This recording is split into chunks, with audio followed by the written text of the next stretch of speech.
করেন মিয়া, তামসা করতেছে নাকি? তামসা খেলা তামাশা, এটা ইমান নিয়া এইগুলা আপনাদেরকে বলি বিদায় আমাদের জেলখানায় নেওয়া হয়, মামলা দেয় বোমা মারছি, আসলে কিন্তু মাসালা মারছি, একটা কি মারছি, কি মারছি, এটা মাসলা মারছি, মামলা হইলো ককটেল মারছি। সূরা ছোট কিন্তু ফজিলত বড়। কেউ যদি সূরা ইখলাস, ছোট্ট সূরা, এটাকে যদি পড়ে, একবার সূরা ইখলাস পড়লে আমলনামার মধ্যে মহান আল্লাহ খুশি হইয়া 10 পারা কোরআন পড়ার সওয়াব বান্দাকে দান করে। আর যদি কেউ 2 বার পড়ে সূরা ইখলাস 20 পারা কোরআন পড়ার সওয়াব দান করে। যদি কেউ 3 বার পড়ে তো তাকে আল্লাহ তাআলা খুশি হইয়া 1 খতম কোরআন পড়ার সওয়াব দান করে। কোন বুড়া, কোন মহিলা, কোন শিশু, কোন অশিক্ষিত লোক গোটা কোরআন যে পড়তে পারে না, মুখস্থ করতে পারে না, তেলাওয়াত করতে পারে না, সে যদি শুধুই মাত্র সূরা ইখলাসকেও ভালোবাসে, তাহলে এই কোরআনের এই সূরার ভালোবাসার কারণে এই সূরা তাকে আল্লাহর জান্নাতে পৌঁছায় দিবে। সুবহানাল্লাহ। সাহাবীদের ভিতরে এক সাহাবী ছিল যে সূরা ইখলাসকে ভালোবাসতো, সূরা ইখলাসকে খুব পড়তো। সকালে সন্ধ্যায় দিনে রাত্রে নামাজে বসে, চলতে ফিরতে জাগ্রত, যখনই চান্স পাইত সূরা ইখলাস কুল হুয়াল্লাহর সূরা বেশি পড়তো। তো আল্লাহর রাসূল তাকে জিজ্ঞেস করলেন, এই তুমি সূরা ইখলাস এত বেশি কেন পড়ো? সাহাবী বলে,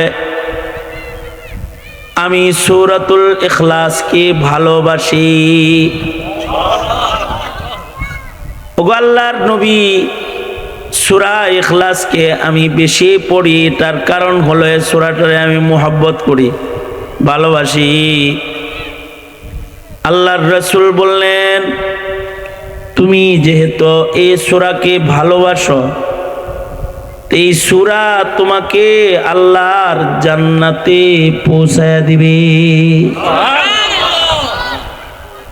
তাইলে কেউ যদি কোরআনে কারীম সব জায়গায় পড়তে নাও পারে, তো সূরা ইখলাস পারে, সূরা ইখলাস পড়বে। ছোট্ট সূরা, এইটা পারে তো এইটাই পড়বে। এইটা পড়লেও সূরা ইখলাস আপনাকে আমাকে আল্লাহর জান্নাতে পৌঁছায়া দিবে। কোরআনে কারীমের সাথে ভালোবাসা পয়দা করা, তিলাওয়াত বেশি করা, কোরআনকে ইজ্জত করা, কোরআনের হুকুম মানা, এগুলো কোরআনে কারীমের হক। মুসলিম হিসাবে কোরআনের এই হকগুলো আদায় করা প্রতিটা মুসলমানের জন্য গুরু দায়িত্ব। এটা মুসলমানের জিম্মাদারি দায়িত্ব যে সে কোরআনের হক আদায়কারী মুসলমান হবে। সুতরাং কোরআন পড়ব, আল্লাহর নির্দেশ, কোরআন পড়ো, কোরআন পড়ব। বাচ্চাকে কোরআনে কারীম পড়াবো, নিজের সন্তানকে কোরআন পড়াবো।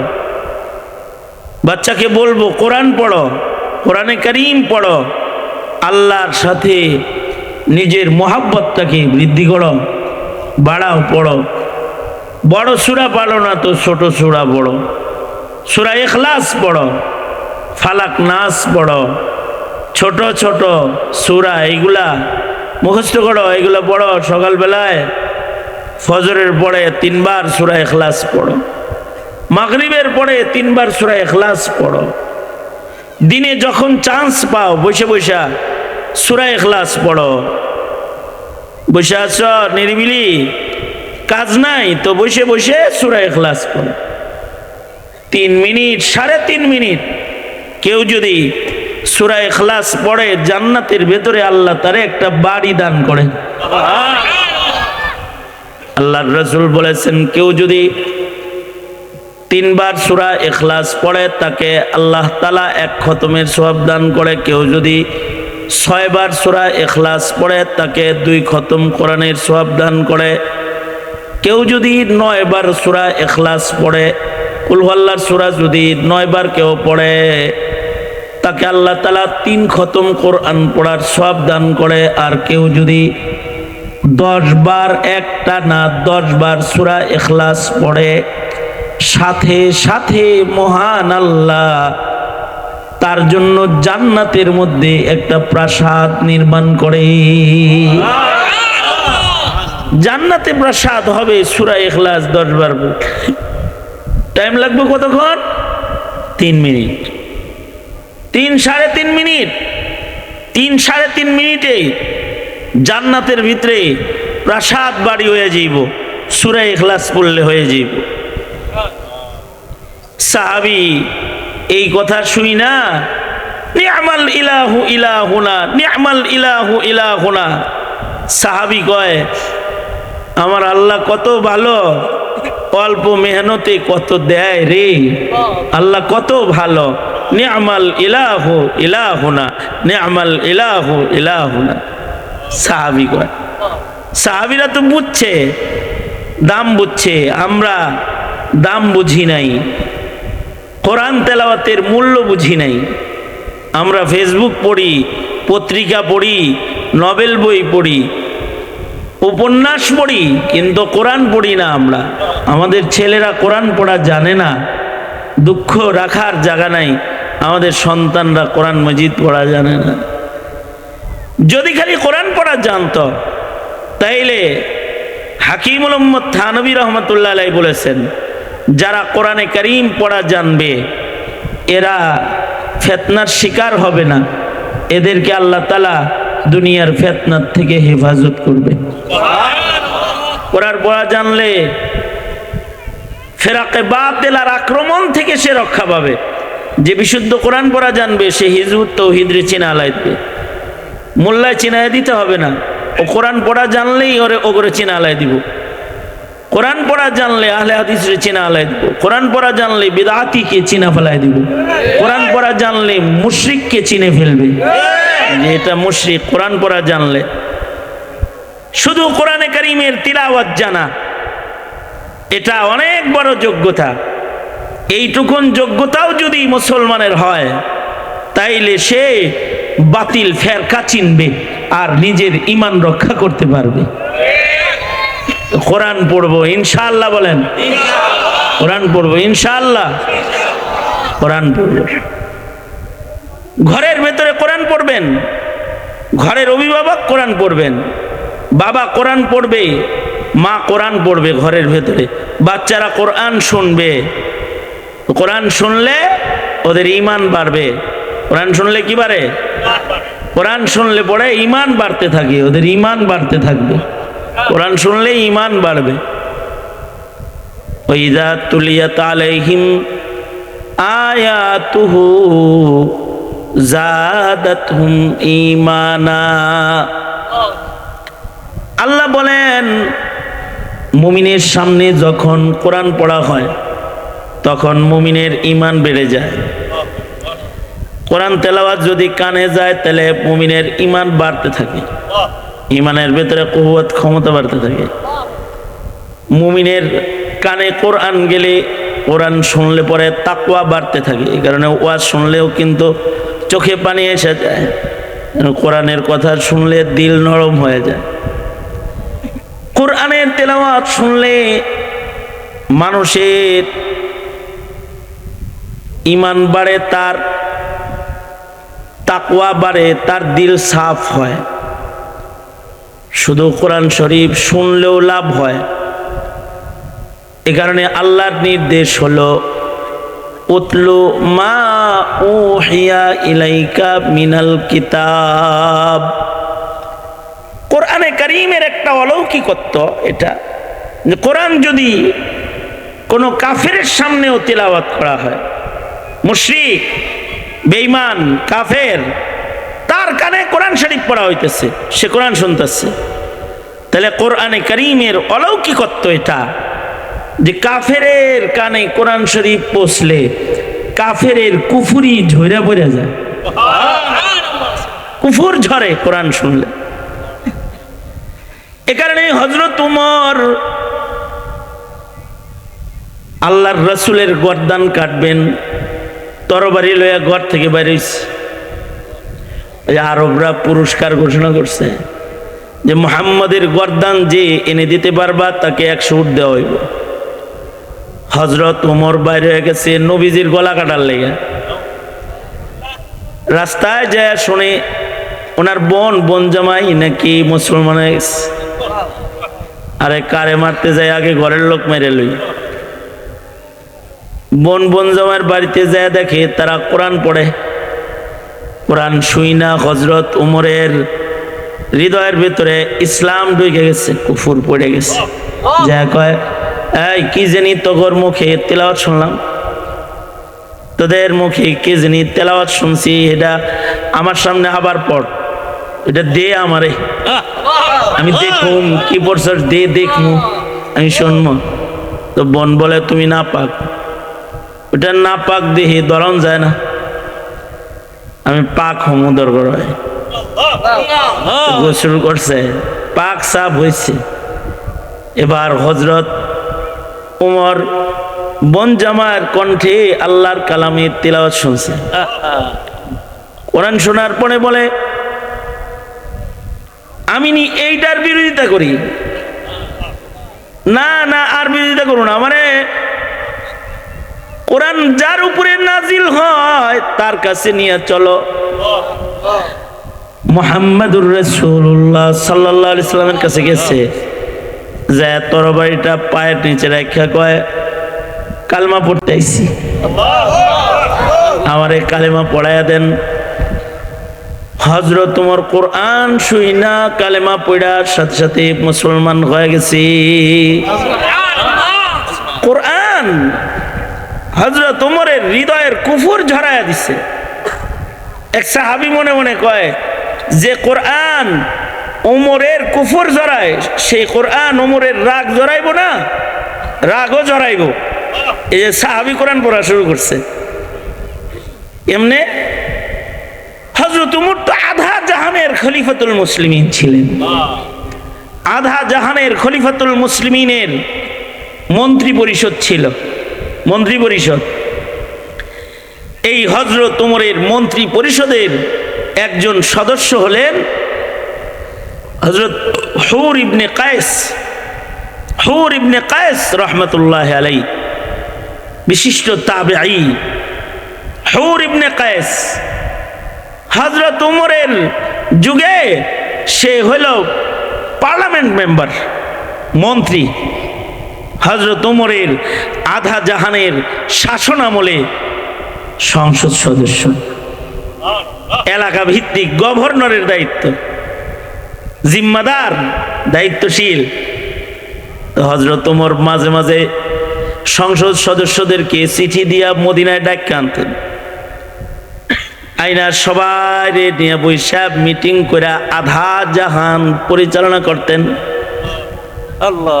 একবার হযরত ওমর হুর ইবনে কায়েসের কাছে চিঠি লিখেছেন, এই এত এত তারিখে সংসদ বসবে, আয়া বইল এত এত তারিখে সংসদ অধিবেশন হবে, সব মন্ত্রীরা বসবো, আমরা মিটিং হবে।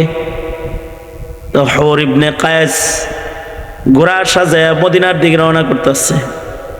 কই যাইব, কি লেগে যাইব, কি জন্য যাইব, সংসদ অধিবেশন, মন্ত্রী পরিষদের সদস্য। হুর ইবনে কায়েসের একটা বুড়া চাচা আছে, 100 বছরের বেশি বয়স। এই চাচায় কয়, হুর তোমরা দেশ চালাও, কেমনে চালাও আমার একটু দেখতে মনে চায়। আমি তোমাদের মিটিং, তোমাদের অধিবেশন, তোমাদের নেতাদের কথোপকথন শুনতে চাই, দেখতে চাই, আমাকে লয়া চলো। বুড়া চাচায় আবদার করছে। হুর ইবনে কায়েস বুড়া চাচাকে ঘোড়ার পিঠে লইয়া মদিনায় চলে আসছে। আমাদের জাতীয় সংসদ যখন চলে, সংসদের একটা গ্যালারি আছে যেখানে পাবলিক অধিবেশন দেখার জন্য টিকিট নিয়ে ঢুকে। নেতারা কি বক্তব্য দেয়, কেমনে কে কি কথা কয়, এগুলো বয়ে বয়ে শুনে। একদিক দিয়ে হযরত ওমর রাজনৈতিক মিটিং করতেন, পাশে যারা দেখতে চাইতো তারা বসে থাকতো। আধা জাহান চাটায়ের উপরে বৈশা হযরত ওমর পরিচালনা করে মিটিংটা, অধিবেশনটা কেমন একটু দেখি। হযরত ওমর অধিবেশন শুরু করেছে, সংসদ অধিবেশন চলছে। চাচা বুড়া মানুষ, অধিবেশনের কথোপকথন শুই না তার মেজাজ চটে গেছে, রাগ হয়ে গেছে। রাগ হয়ে গ্যালারির থেকে, মানে যেখানে বসা ছিল বসার জায়গা থেকে লাফায়া চলে আইছে হযরত ওমরের সামনে। আইসা হযরত ওমর রে উল্টা পাল্টা বলা শুরু করছে। এমনি দেশ চালায়, এই সেই অমুক তমুক। বুড়ারা কিন্তু জোয়ানদের ভুল ধরে বেশি না, তাগর নজরে তো অনেক ভুল পড়ে। তো যখন ভুল উল্টা পাল্টা কথা শুরু করছে তো হযরত ওমর রাগ হয়ে গেছে। কিরে চাচা মিয়া, এলোমেলো হযরত ওমর রে উল্টা পাল্টা কথা বলা শুরু করছে। হযরত ওমর তো একদিকে গরম মানুষ, আবার হলো খলিফাতুল মুসলিমিন, অপরাধ করলে অপরাধীকে ছাড় দেওয়ার মতো মানুষ হযরত ওমর নন, অপরাধী যেই হোক। হযরত ওমর রাগ হয়ে গেছেন। রাগ হয়ে হযরত ওমর নিজের চাবুকটাকে হাতে ধরে ঝাঁকি মারছে। তার মানে বুঝাইতেছে সামনে আর একটা কথা কবি তো একেবারে একটা বাড়ি দিব। কিন্তু হযরত ওমর যখন রাগ হইছে, হযরত ওমর রাগ হইলে তো ওই পথ দিয়ে শয়তানও যাইতো না, শয়তান ডরাইতো। আর হযরত ওমর যখন চাবুক ঝাঁকি মারছে, হুর ইবনে কায়েস তো দেখতেছে যে আমিরুল মুমিনিন ওমর তো খেপে গেছে, রাগ হয়ে গেছে হযরত ওমর। এই চাবুক দিয়ে যদি আমার চাচারে একটা বাড়ি দেয় তাহলে চাচারে খুঁজে পাওয়া যাবে না। হুর ইবনে কায়েস পেরেশান হয়ে গেছেন। এই রাগী ওমর রে থামামু কেমনে, হযরত হুর ইবনে কায়েস চিন্তা করতেছে। ওমরের বিপক্ষে দাঁড়ায়া যাইবা না, ময়দানে মাহশারে কিন্তু ওমরের খেলাফ দাঁড়ায়ও না। কারণ রাসূল বলেছে, আল কুরআনু হুজ্জাতুন লাকা আও আলাইক। কোরআন হয়তো হাসরের মাঠে বান্দার পক্ষে কথা বলবে অথবা বিপক্ষে দাঁড়ায় যাবে। আল্লাহর রাসূল বলেন, আল কুরআনু ইয়াশফাউ, কোরআন শাফাত করবে। হযরত ওমর বলতেন, কোরআন তুমি কিন্তু বিচারের দিবসে আমি ওমরের বিপক্ষে কোনো কথা বইলো না। তুমি তো টিভি দেখো ডেলি, সিনেমা দেখো ডেলি, টিভির লোকের ডেলি দেখা করো, কোরআনের সাথে কয়দিন দেখা করো? কোরআনে কারীমের সাথে প্রতিদিন কি তোমার মোলাকাত হয়? তোমার গাড়িতে একটা কোরআনে কারীম থাকতে পারে, যখন ওযু থাকবে তুমি গাড়িতে কোরআন খুলে দেখবে। তোমার ঘরে কোরআনে কারীমটা থাকবে, ঘরে ঢুকবে তো আগে কোরআন পড়বে, কোরআনের সাথে দেখা সাক্ষাৎ করবে। ওলামায়ে কেরাম এই আমল করে, তারা কোরআনের লগে মোলাকাত করে। গার্লফ্রেন্ড আর বয়ফ্রেন্ডের মোলাকাত যত করো, যুব সমাজ যুবতীরা, আল্লাহর কালামের সাথে মোলাকাত তো হয় না, কোরআনের সাথে তো মোলাকাত নাই। তাহলে এক নাম্বার কর্মসূচি উতলুমা উহিয়া ইলাইকা মিনাল কিতাব। দ্বিতীয় নাম্বার কর্মসূচি হলো ওয়া আকিমিস সালাহ, নামাজ কায়েম করো। নামাজ নিজে নামাজ পড়ো, ঘরে নামাজ কায়েম করো। ঘরে যে কয়েকজন সদস্য আছে তাদের নামাজ পড়তে বলো। পিতারা ঘরে ছেলে আছে মেয়ে আছে তাদের নামাজ পড়তে বলো, নামাজ কায়েম করো। মা তোমার সন্তানকে তুমি ভাত রান্না করে দিলা, তরকারি রান্না করে দিলা, তো ওজোর পানিও রেডি করে দাও। শীতের দিন একটু গরম পানি করে ডাক দিয়া বলো, এ আব্দুর রহমান, আব্দুর রহিম, মা কিন্তু গরম পানি করে রাখছি তোর লেগা, তোর লেগা খালি ভাত রান্না করি নাই আমি, তোদের লেগা খালি তরকারি রান্না করি নাই।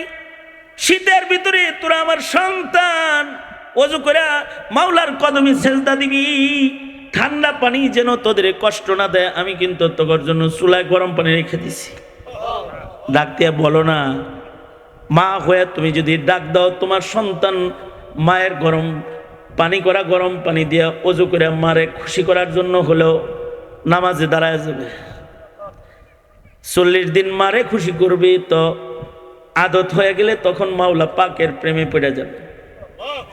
প্রথম তোমার সম্মানে পড়বে, পরে এক সময় আল্লাহর সাথে প্রেম জুড়ে যাবে।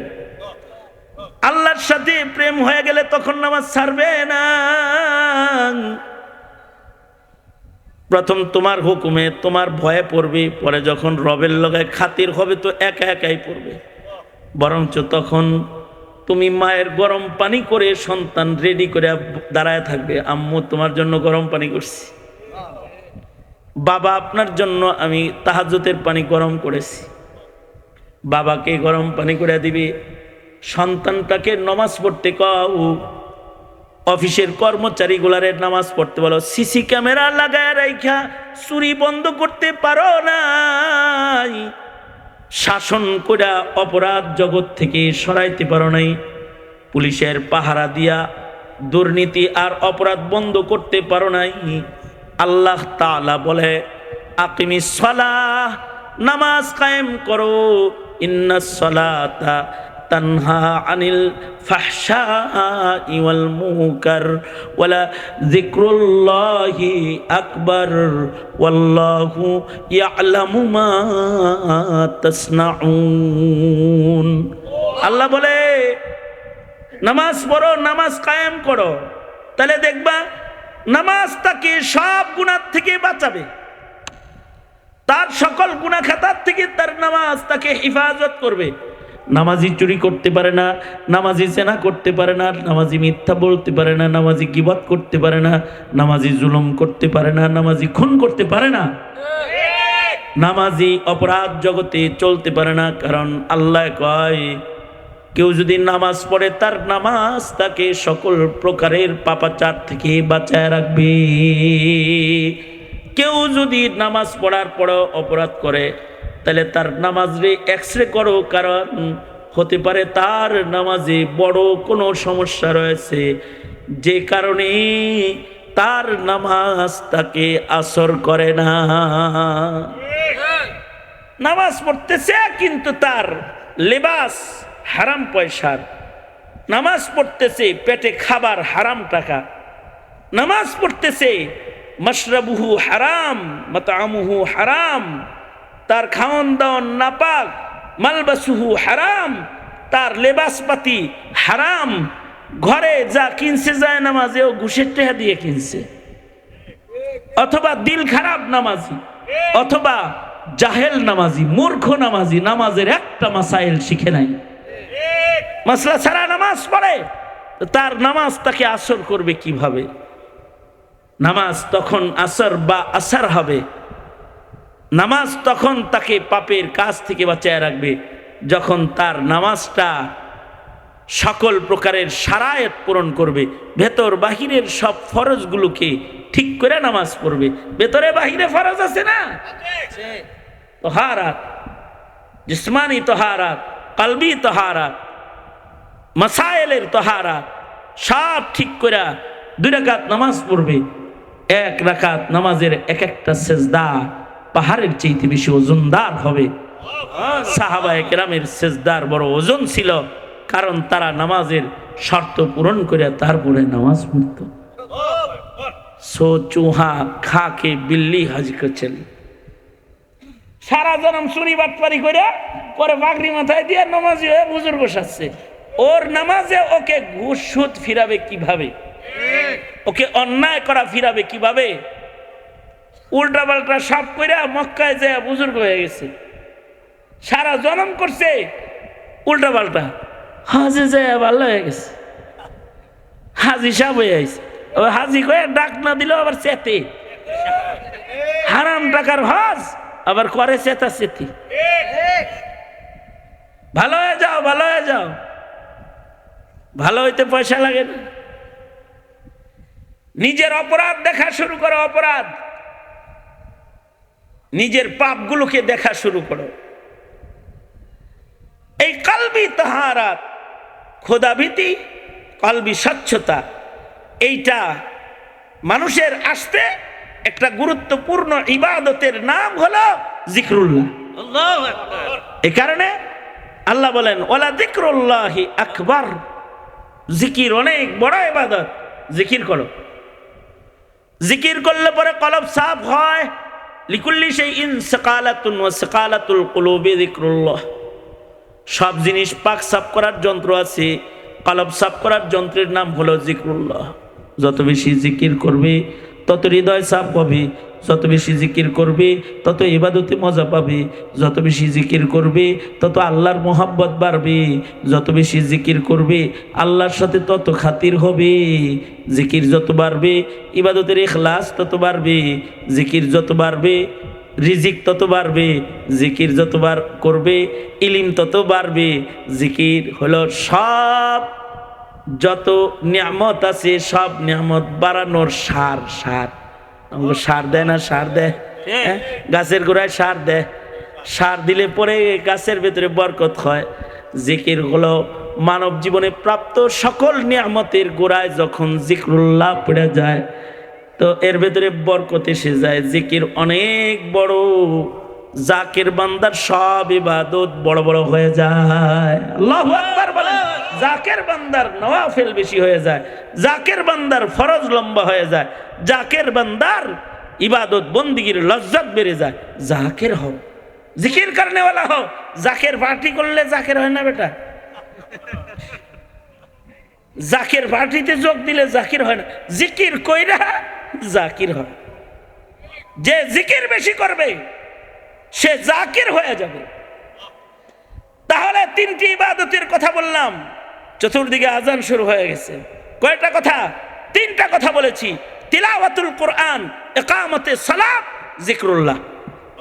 ইনশাআল্লাহ, জোরে আওয়াজ করে বলেন ইনশাআল্লাহ। এগুলো করার লেগা আওয়ামী লীগ করো, বুঝে না এই কথাটা? কোরআন পড়ার লেগা, নামাজ পড়ার লেগা আর জিকির করার লেগা কি দল করবা? আওয়ামী লীগ। আওয়ামী লীগ করবা তো পূজায় পাঠায় দিব। 3 দিন আগেও হাসিনা কইছে সব উৎসবে যাও, এটা মূল মন্ত্র তাদের। ধর্ম যার যার, উৎসব সবার, হাসিনা বলছে। এই কথা শোনার পরে যারা আওয়ামী লীগ করবি তারা সব বেঈমান হয়ে যাবে। তবে এগুলো সব করার লেগে প্রসেস আছে। আওয়ামী লীগ না করে তাবলীগে যাও, অথবা আলেমের কাছে যাও, অথবা আল্লাহ ওয়ালাদের কাছে যাও। বুঝে আসছে কথা? বুঝলে বুঝপাতা, না বুঝলে তেজপাতা। বলার কথা বলছি আর কি। সুতরাং নিজেদের আমলকে জিন্দা রাখতে হবে। আওয়ামী লীগ এমন এমন স্লোগান দেয় যে স্লোগানগুলো কোনো ছাত্র রাজনীতিবিদ দিলে তার ঈমান নষ্ট হয়ে যাবে। ধর্ম যার যার, উৎসব সবার, এই কথাটা বলার সাথে সাথে ঈমান নষ্ট হয়ে যাবে। ঈমান নষ্ট হয়ে যাবে, সাথে সাথে বেঈমান হয়ে যাবে। আমি বললাম না জামি ইমদাদিয়াতে যে ফতোয়া লয়েন মিয়া, ফাইজলামি করেন মিয়া, তামসা করতেছে নাকি? তামসা, খেলা তামাশা, এটা ঈমান নিয়া। এইগুলা আপনাদেরকে বলি বিদায় আমাদের জেলখানায় নেওয়া হয়, মামলা দেয় বোমা মারছি, আসলে কিন্তু মাসালা মারছি। একটা কি মারছি? কি মারছি? এটা মাসলা মারছি। মামলা হইলো ককটেল মারছি। আমার বিরুদ্ধে মামলা হইলো কি? আমি ককটেল মারছি। কই ককটেল মারলাম? একটা মশলা মারছি।